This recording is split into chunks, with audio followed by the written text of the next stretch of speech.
Shalom, Bapak Ibu, saudara-saudari terkasih, semoga senantiasa diberi kesehatan dan berkat berlimpah dari Tuhan kita Yesus Kristus. Marilah berdoa dalam nama Bapa dan Putra dan Roh Kudus. Amin. Ya Tuhan, puji dan syukur kami boleh mendengarkan dan merenungkan firman-Mu. Semoga kami dapat menjalankan kehidupan kami sesuai dengan firman-Mu. Amin. Renungan Harian Katolik, Jumat 11 Maret tahun 2022, Bacaan Injil, Matius 5, 20-26. Bacaan Injil, Yesus mengecam orang Farisi. Karena itu barang siapa bersumpah demi mezbah, ia bersumpah demi mezbah dan juga demi segala sesuatu yang terletak di atasnya. Dan barang siapa bersumpah demi bait suci, ia bersumpah demi bait suci dan juga demi Dia yang diam di situ. Dan barang siapa bersumpah demi sorga, ia bersumpah demi tahta Allah dan juga demi Dia yang bersemayam di atasnya. Celakalah kamu, hai ahli-ahli Taurat dan orang-orang Farisi, hai kamu orang-orang munafik, sebab persepuluhan dari selasih, adas manis dan jintan kamu bayar.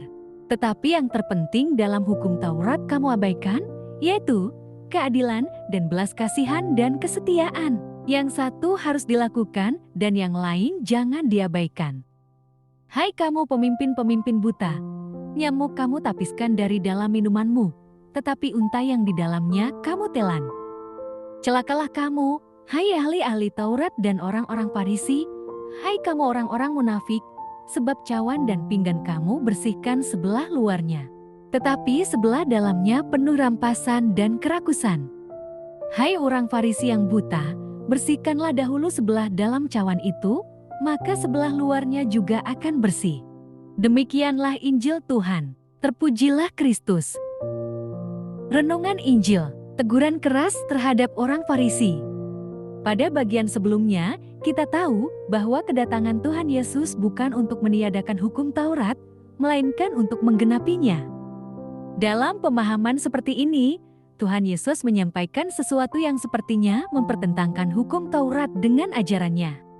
Berulang-ulang Tuhan Yesus berkata, "Kamu telah mendengar, tetapi Aku berkata kepadamu." Ketika Tuhan Yesus berkata demikian, bukan berarti bahwa Tuhan Yesus sedang menyangkali atau meniadakan apa yang diajarkan oleh hukum Taurat. Tuhan Yesus justru sedang memberikan pemahaman yang utuh tentang pengajaran tersebut. Kecenderungan orang-orang Farisi dan ahli-ahli Taurat adalah menerapkan hukum Taurat secara legal sebagai sebuah kewajiban agama. Mereka melakukannya tanpa pemahaman yang utuh dan dengan hati yang taat. Hukum Taurat sebagai hukum Tuhan diterapkan begitu saja oleh mereka, dengan mengikuti apa yang tersurat, namun mengabaikan apa yang tersirat. Sebagai contoh adalah hukum tentang membunuh. Orang-orang Farisi merasa dirinya suci karena mereka mematuhi perintah jangan membunuh secara harfiah. Mereka tidak memahami bahwa makna membunuh bukan hanya sekadar menghilangkan nyawa seseorang.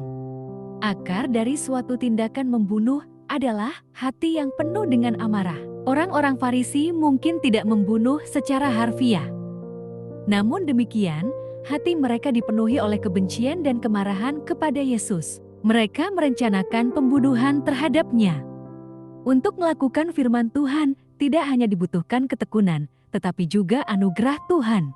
Sebagai manusia berdosa, kecenderungan kita adalah mengabaikan firman-Nya. Tuhan Yesus menginginkan kita sempurna sama seperti Bapa di surga, dan caranya adalah dengan memahami dan melakukan firman-Nya di dalam hidup kita. Kita perlu tekun berdoa, memohon Roh Kudus agar menolong kita dalam melakukan firman dan kehendak-Nya. Amin. Marilah berdoa. Allah Bapa sumber pengharapan, Engkau telah mengikat perjanjian dengan semua orang melalui Yesus yang terurapi. Semoga kami selalu berpegang teguh pada Dia dan berkembang menjadi umat yang patuh setia dengan pengantaraan Yesus Kristus, Putra-Mu, Tuhan kami, yang bersama Dikau, dalam persatuan Roh Kudus, hidup dan berkuasa, Allah, sepanjang segala masa. Dalam nama Bapa, Putra, dan Roh Kudus. Amin.